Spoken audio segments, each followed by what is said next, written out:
Ito yung sira niya na controller. Ito yung model niya. Dixel XR70CX. Kung alam, pero yan din yung ipapalit ito. Para sa parehas kasi magkakaiba yung program niyan. Pagka pinata mo ng iba, ito, bali yan siya. Plug and play lang siya. Ayan. Paano mo tinanggal, ganun mo din ibabalik. Tapos ito, yan. Yan. Yan, gumagana na siya. Madali na siyang i-switch at saka i-on-off dahil ito yung sira niya. Yung adjustment ng low, sira na. At saka yung set, hindi mo mababago. So, yan. Nakapatay yung compressor niya. Set natin na mababa. Long press sa set. Tapos gagalaw na yung degree Celsius. Pwede mo ngayon siya ibaba. Ibaba mo ng 1. Kasi nag-reach time siya ng 2 degrees. Kaya namatay yung compressor. Ngayon ito gagana yung compressor niya. Yun. Gumana na yung compressor niya. 4 degrees siya ngayon. Hahabulin niya pababa. Pagdating ng 1 at saka siya magka-cut off. Ito lang adjustment niya.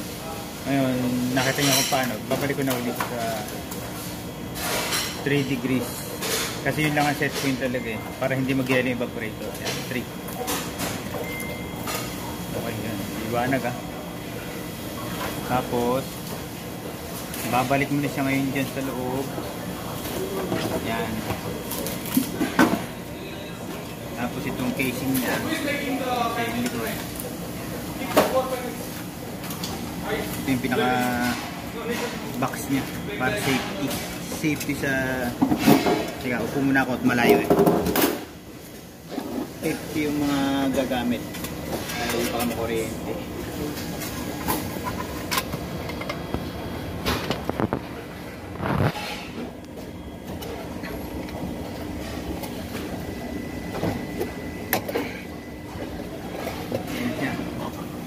Ito.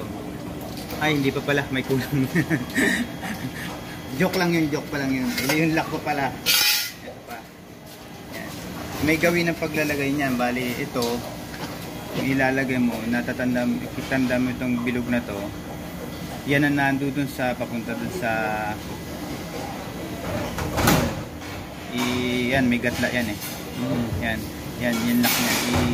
Ikakain mo siya dun. Madidinig mo yung lalagatok. Yun, yung lumagatok na yun, nakalock yan. Hindi mo mahila yan. Pero para tanggalin yan, ito naman. Press mo. Tapos hila pa sa likod. Bali, imaginein mo na lang na yan yung gagawin mo sa likod. Ayaw tuloy matanggal. Tigas na. Yan. Ganon din yung gagawin sa loob.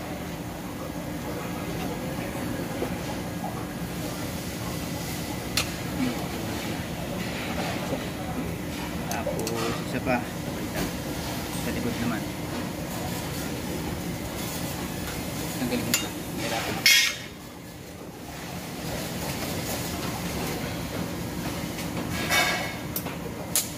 ngayon guys nadiligid ito no? Yun sabihin nakalak tapos balik na natin ito pang ilalim ito yung pang ilalim ayan makikita nyo naman kakaiba ito yung pang ilalim ito yung pang ibabaw bali magiging ganito kasi nandito pang ibabaw yun nut cover up yan cover na din sa ito cover ang tawag yun basta yan tapos load balik ilang okay na ito na brad ito yan babalik na natin ngayon itong bolt niya. Kung makikita nyo guys, naka-set siya, naka-reach temp na siya, patay na yung compressor. Yung pan na lang ang gumagana.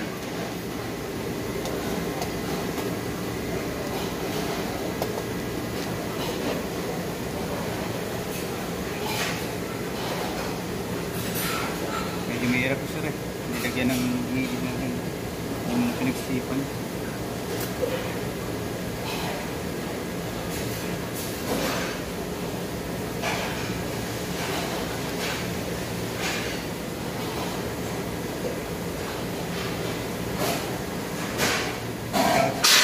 Nga pala guys kay Brad Rainier, siya ngayon ang videographer ko. Wala si Brad dyan. At siya ba nagbibideo dati? Hindi, ako nagbibideo sa kanya. Siya yung pinapagawa ko, tapos ako naman magbibideo sa kanya. Pina-actual ko yun dito sa isang vlog ko na ground fault. Nagtitrip yung breaker.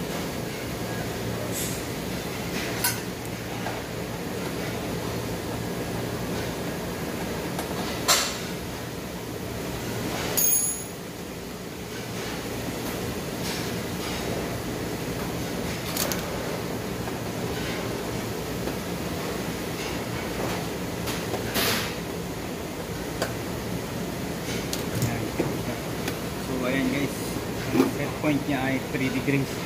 Naka reach temp siya. Kung bakit hindi pa siya ma-under sa 3 degrees lang ang set point niya.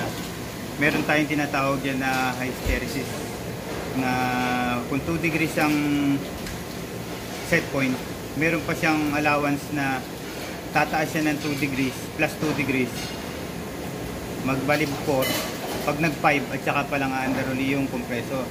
Tapos pag nag 2 degrees mamamatay yung compressor, bababa pa rin siya ng 2 hanggang maging 1 or 0.